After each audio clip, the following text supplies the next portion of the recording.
Bonjour à tous et bienvenue dans Flight Simulator 2020 pour parler cette fois de Flight Simulator 2024. Alors, on va dire qu'est-ce que je fous sur le 2020 alors que je vais parler de Flight Simulator 2024. Et bien pour parler un peu de la Sim Update 2 tout simplement parce que je veux montrer ici un point qui n'est toujours pas encore corrigé dans la dernière Sim Update. Il s'agit des images satellites, je vais en parler dans cette vidéo. Néanmoins, ce que l'on a dans cette Sim Update 2 qui est sortie tout récemment, on a beaucoup de mieux sur Flight Simulator 2024. Ça, faut le reconnaître, c'est beaucoup mieux. On a une stabilité en VR qui est déjà bien meilleure, une fluidité en VR c'est bluffant. J'en suis arrivé à avoir une fluidité en VR qui était même meilleure que sur le 2020. Donc déjà on a du très bon à ce niveau-là, c'est plus stable, on a moins de retour bureau. J'ai pas eu de plantage d'ailleurs, ça me fait penser, j'ai eu aucun plantage depuis cette nouvelle Sim Update en VR, alors qu'avant j'en avais très régulièrement dès que je sortais des vols, voire même quand je mettais seulement en pause. Et bien là, il n'y en a plus du tout sur Flight Simulator 2024. Donc, on a vraiment une sim update qui améliore grandement quand même le simu. De là à dire que on a enfin une version qui est meilleure que Flight Simulator 2020, non. Voilà, toujours pas pour moi. Là, si je suis sur le 2020, c'est parce que je viens de faire un vol dans cette région de l'Espagne, qui est au sud des Pyrénées. Sur Flight Simulator 2024 et ben, je me suis dit je vais aller comparer aussi sur Flight Simulator 2020 pour voir si on a toujours ces images satellites qui sont beaucoup plus haute résolution sur Flight Simulator 2020 que sur 2024, et malheureusement c'est encore le cas. C'est vraiment le cas, on voit vraiment dans le 2024 qu'on a une dégradation des images, alors que là sur le 2020 j'ai quelque chose qui est ultra net. C'est très détaillé, c'est hyper plaisant. Vraiment, on va redescendre un petit peu, mais on a vraiment quelque chose qui est magnifique et c'est beaucoup plus plaisant. Oui, je le dis encore, c'est plus plaisant pour moi encore de voler sur Flight Simulator 2020 que sur le 2024 quand je fais du vol à vue. Voilà, on a vraiment beaucoup plus de détails sur les images satellites que l'on voit. Alors les bâtiments sont un peu mieux, il y a plus de types de bâtiments sur le 2024, les reliefs sont un peu plus détaillés, c'est vrai, mais quand vous volez en VFR, vous vous attardez surtout aux détails du terrain, aux détails sur les champs, sur les rivières, sur les routes, et ben là il n'y a pas photo, hein. Je confirme que je vois beaucoup plus de détails sur Flight Simulator 2020 que sur Flight Simulator 2024. Voilà. Et c'est ça qui est un peu dommage. Et il y a un autre paramètre qui est vraiment flagrant, qui saute aux yeux quand je vole sur le 2020, c'est l'affichage des arbres. Alors les arbres, eh bien ils s'affichent à une distance qui est assez faible par rapport à 2020. Là 2020, je vois des arbres ultra loin, vraiment. Je saurais même pas vous dire à quelle distance les arbres arrêtent de s'afficher.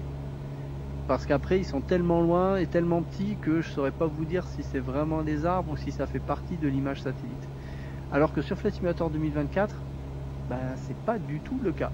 C'est-à-dire que je vois les arbres apparaître à une distance qui est de l'ordre de peut-être 3 à 4 km et je vois les arbres apparaître petit à petit, peupler davantage la montagne.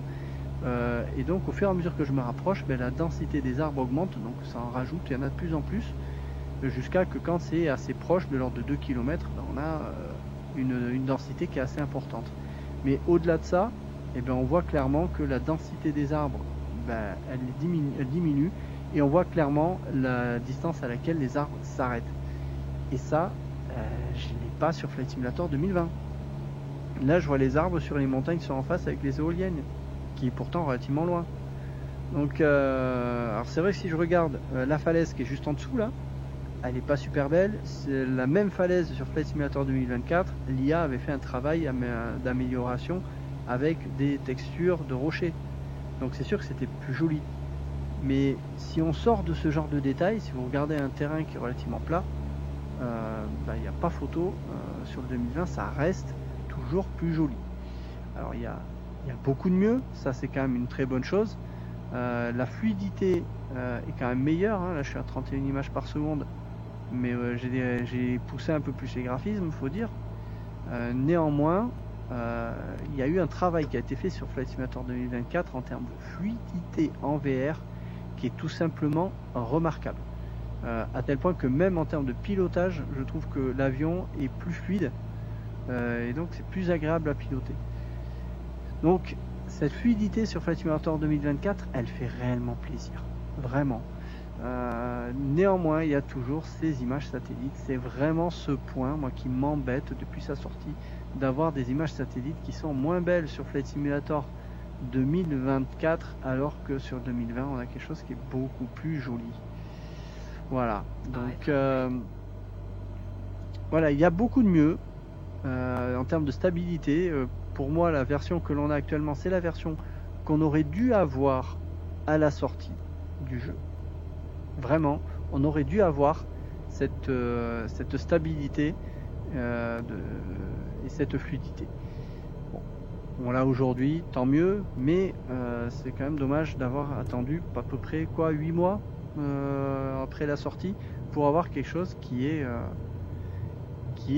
enfin stable. Voilà. Maintenant, je préfère toujours quand même voler sur Flight Simulator 2020 quand je fais du vol VFR, particulièrement en VR. Voilà, ça c'est un constat qui, pour l'instant, ce qui me concerne, n'a pas changé. Donc s'il vous plaît, Asobo et Microsoft, corrigez-nous ces problèmes de netteté d'image satellite et également d'apparition des arbres. Voilà. Rien se poser. Mais voilà, il y a quand même du mieux, mais il y a encore du boulot, hein, à Sobo. Il y a encore du boulot. Si vous voulez nous donner un simu qui est plus joli que l'ancien, il va falloir vraiment passer par l'amélioration de ces images satellites. Vraiment, j'insiste. Voilà, ce sera tout pour ce vol. Et puis, je vous renvoie vers une autre vidéo que j'ai publiée également aujourd'hui sur mon avis concernant le Pimax Crystal Light, puisque ça va faire 1 an maintenant que je l'ai, que je l'utilise. Et j'ai un peu plus de feedback dessus, donc je vous fais vraiment un avis beaucoup plus complet sur ce casque que j'adore. Voilà, à bientôt.